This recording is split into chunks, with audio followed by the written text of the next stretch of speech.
Hello नमस्कार दोस्तों। कैसे हैं आप लोग। तो फिर से हम हमारी एक नई सीरीज़ के साथ जो हमने शुरू की थी उस पर फिर से आते हैं। स्वागत है आपका वंडर सैंडी ब्लॉग्स पर। और आज हम जिनके बारे में जानेंगे वो भारतीय और पाकिस्तानी दोनों हैं।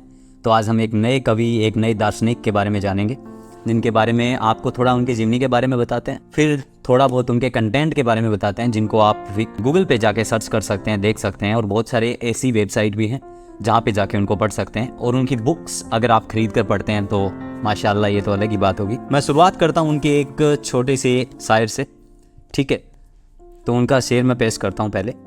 अब मैं सारे जहाँ में हूँ बदनाम, अब मैं सारे जहाँ में हूँ बदनाम, अब भी तुम मुझको जानती हो क्या।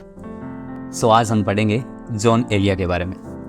मैं ये वीडियो इसलिए बना रहा हूँ ताकि जब हम इनके बारे में पढ़ें तो हमें पता हो कि शायद ऐसे कवि भी रहे हैं जिन्होंने अपने जीवन में बहुत संघर्ष भी किया है और लोगों के लिए भी आवाज़ उठाई है।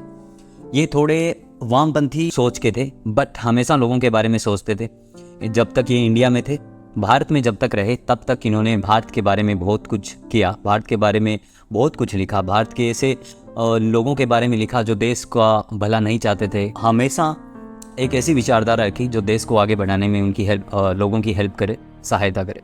दूसरा हम देखेंगे कि पाकिस्तान में जाने के बाद में उन्होंने क्या किया। ये चीज़ें मैं इसलिए बता रहा हूँ क्योंकि आजकल जो चल रहा है उसके बेसिस पे आवाज़ उठाने के लिए कोई ऐसे लोग होने चाहिए जो सरकार को थोड़ा चेतावनी देते रहें। कवि का शायर का हमेशा ये काम रहा है हमारे देश में और हर किसी देश में कि वो कटाक्ष लिखते हैं और उस वजह से सरकारों पर तीखे सवाल भी करते हैं। तो ये हमारे जीवन के लिए बहुत ही बेहतरीन और अच्छी बात है कि हमें ऐसे कवि मिले, ऐसे शायर मिले, हमारे देश में ऐसे शायर पैदा हुए जिन्होंने हमेशा लोगों की भलाई के लिए काम किया।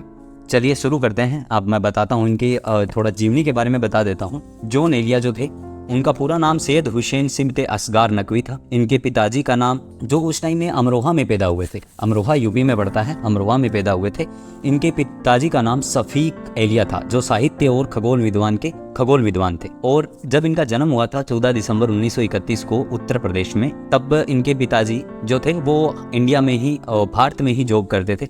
जो खुद एक जो उस टाइम में जन्म हुआ, उस टाइम में हमारे देश में आपको पता है कि अंग्रेजों का राज था और वो जॉब भी करते थे, साथ में नौकरी भी करते थे। और जॉन एलिया की जो मृत्यु है वो 8 नवंबर 2002 को हुई। जो भी हम पढ़ेंगे तो सारा इस बीच का ही है, 1931 से लेकर 2002 के बीच में क्या क्या उन्होंने किया जिसे हमें पढ़ना चाहिए। बेसिकली मैं बात करता हूँ सबसे पहले कि इनकी शादी हुई थी 1970 में। जाहिदा हिना के नाम से एक लड़की थी जो अमरोहा से ही थी, जो खुद एक कहानीकार थी, स्तंभकार थी, पत्रकार थी। उनके साथ में इनकी शादी हुई। उसके बाद में इनकी शादी हुई और ये पाकिस्तान चले गए थे वैसे 1957 में। वहाँ जाकर इन्होंने पत्रकारिता में और लेखन में थोड़ा काम शुरू किया। दूसरी जो अरबी भाषाएं हैं उनको कन्वर्ट करना शुरू किया, भाषाओं को उर्दू में ट्रांसलेट करना शुरू किया। उसके बाद में वहाँ उन्हें काम मिल गया और वो धीरे धीरे वहाँ के वातावरण में घुल मिल गए। पर जब वो 60 साल के हुए थे तब पहली बार उनकी कोई कविता छपी थी किसी संस्करण में। मतलब इतना अच्छा लिखने वाले विद्वान जिनकी कविताएं इतने साल बाद छपे, पहला संस्करण जो उनका छपा था वो जब वो 60 साल के हो गए थे उसके बाद में छपा था। वो ज्ञान के मामले में अगर बात करें तो सबसे पहले मैं बात करूंगा कि वो पाकिस्तानी कवि, दार्शनिक और जीवनी लेखक विद्वान होने के साथ साथ में दर्शन और तर्क में बहुत ही माहिर विद्वान थे। उसके साथ साथ में मैं बात करूंगा कि वो मुस्लिम इतिहास, मुस्लिम शिया परंपरा, मुस्लिम धर्म विज्ञान, पश्चिमी साहित्य और कबाला के भी विद्वान थे।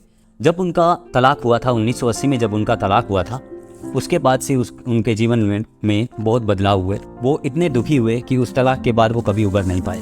उसके बाद में लेखन ही उनके जीवन का एकमात्र ऐसा हिस्सा बन गया था जहां वो अपना सारा समय बिताते थे। एक के अकेले कमरे में रहने लग गए थे और अपने जीवन को बिल्कुल बेतरतीब कर दिया था, किसी चीज़ पर ध्यान नहीं देते थे। उन्हें बहुत ही बुरा लगा उस चीज़ का, जिसकी वजह से वो उबर नहीं पाए। मैं आपको उनकी कुछ लाइनें सुनाता हूँ, चंद लाइनें जो शायद आपको पसंद आए, और साथ में बताता हूँ थोड़ा सा उनके बारे में भी। उसके पहलू से लग के चलते हैं हम, कहीं टालने से टलते हैं। मैं उसी तरह तो बहलता हूँ और सब जिस तरह बहलते हैं। वो है जान अब हर एक महफिल की, हम भी अब घर से कम निकलते हैं।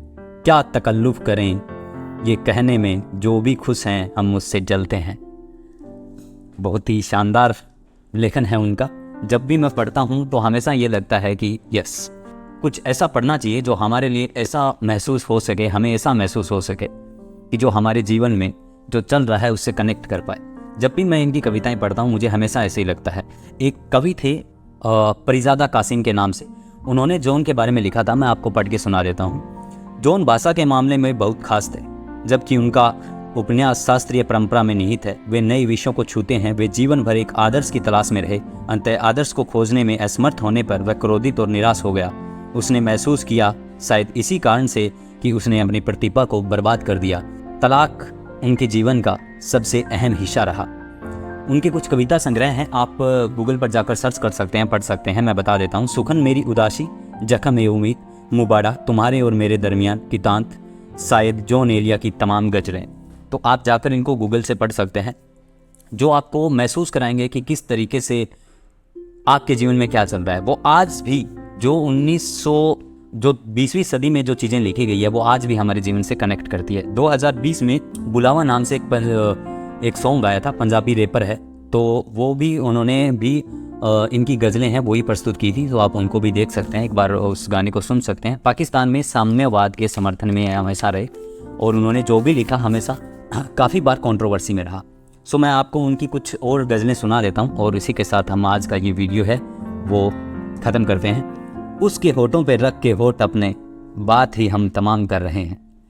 ये एक ऐसा शेर है जो सबसे ज़्यादा सोशल मीडिया पे चलता है। मैं आपको कुछ चीज़ें और बता देता हूँ इसके साथ साथ में ही, जो शायद इनकी लिखी होगी, या फिर एक मैं अपना शायर भी इसमें बीच में घुसा देता हूँ, शायद आपको अच्छा लगे। जब मैं थक हार जाऊँगा दुनिया से लौट आऊँगा, जब नहीं रहेगी उम्मीदें किसी की लौट आऊँगा। अभी तो लड़ रहा हूँ खुद ही से दौड़ने के लिए, जब नहीं दौड़ पाऊँगा दुनिया से अलग मर जाऊँगा। मेरे बाद मेरे सामने आती रही हो तुम, हर बार मेरे सामने आती रही हो तुम, हर बार तुमसे मिलके बिछड़ता रहा हूँ मैं। तुम कौन हो ये खुद ही नहीं जानती हो तुम, मैं कौन हूँ ये खुद ही नहीं जानता हूँ मैं। तुम मुझको जानकर ही पड़ी हो अजाब में, और इस तरह खुद अपनी सज़ा बन गया हूँ मैं। ये जॉन एलिया की लाइंस लिखी हुई है, जो लास्ट वाली मैंने अभी बोली है सारी। सो देखते रहिए, नेक्स्ट वीडियो जल्दी ही लेकर आएंगे। और मैं सोच रहा हूँ जो नेक्स्ट वीडियो मैं लेके आऊँ आपके लिए वो थोड़ा इकबाल, जो हमारे एक पोइट रह चुके हैं, उनके बारे में, वो कवि रह चुके हैं। सो आप उनके बारे में अगर सर्च करके देखेंगे तो और अच्छा है। बाकी मैं आपके लिए जल्दी ही उनका एक वीडियो लेकर आऊँगा। मेरे साथ बने रहने के लिए धन्यवाद। वीडियो को शेयर कीजिए, लाइक कीजिए, कमेंट कीजिए। अगर कंटेंट अच्छा लगे तो कमेंट करके बताइए, और कुछ और किसी कवि के बारे में जानना है तो वो भी कमेंट करके बताइए। मिलते हैं नेक्स्ट वीडियो में। धन्यवाद।